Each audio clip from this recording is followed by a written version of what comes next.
इसने वापस करवाई वो बस। तो हालात जो बने जो लॉकडाउन के लिए, वो तो क्या लगता है आपको कि सरकार की नजरिए से ठीक रहे या विपक्ष के नजरिए से वो नहीं सही रहे? नहीं, जनता को हित में रखते हुए आप कदम बढ़ाइए।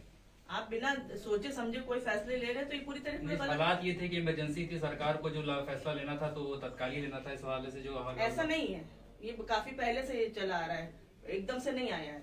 और सब पूरा जो है स्वास्थ्य मंत्री को भी पता था, पूरा स्वास्थ्य मंत्रालय को भी पता था कि ये ऐसा होने वाला है, कोरोना आने वाला है। तो ये पूरा एक, क्योंकि इनके एजेंडे में ये सब चीजें शामिल ही नहीं है। इनके एजेंडे में अगर जनता के लिए कुछ होता तो ये उस टाइम बसों की व्यवस्था कराते।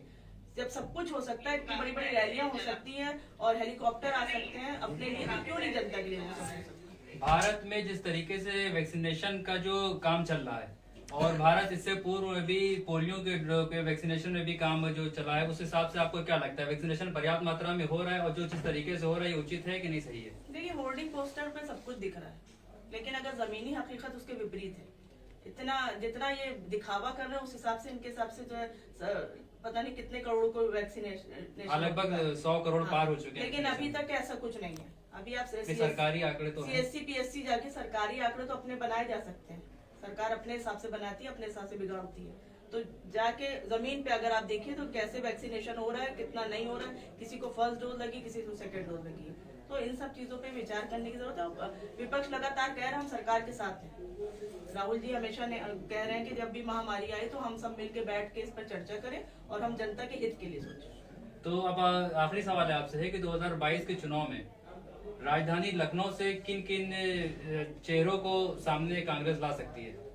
देखिए, ये तो पार्टी नेतृत्व का फैसला होगा और ये ऑफिशियल जैसी लिस्ट आएगी आप तक भी बात पहुंच जाएगी कि किस किस चेहरों को लाया जाएगा, किसको नहीं। अभी से हम कैसे और कोई खास अहम मुद्दे जो अपील कांग्रेस के जो पिछले बार के उससे अलग हो या उससे भिन्न हो, जो ऐसा लगे कि जिसमें पब्लिक को रुझान कांग्रेस की तरफ बढ़े, कोई ऐसे खास मुद्दे? बहुत बड़ा महिला एक मुद्दा है जिसको सभी को वेलकम करना चाहिए, चाहे वो अपोजिशन। महिला मुद्दे के अलावा एजुकेशन और शिक्षा और रोजगार जो कि पब्लिक के लिए बहुत अहम मुद्दा है, सबको टच कर रही कांग्रेस, किसी वर्ग को छोड़ा नहीं। किसानों के लिए 2500 धान का उन्होंने अपनी प्रतिज्ञा में कहा है, शिक्षा के लिए भी बात हो रही है, बेरोजगारों की भी बात हो रही है, हम युवाओं को भी लेके चल रहे हैं। तो क्योंकि कांग्रेस किसी एक जात पात की वोट नहीं लेती, वो हर वर्ग को लेती है और उसकी विचारधारा यही है सबको साथ लेकर और सबके लिए न्याय के। अभी जैसे ओमिक्रॉन का भी वो हो रहा है कि ओमिक्रॉन जैसा वायरस फिर भारत में शुरू हो रहा है, तो इस सिलसिले में जो भारत के द्वारा जो दिशा निर्देश सरकार द्वारा जारी किए जा रहे हैं, यूपी गवर्नमेंट द्वारा दिशा निर्देश जारी किए जा रहे हैं, इस संबंध में कुछ आपकी क्या राय है? नहीं, बिल्कुल ये जनता के लिए है और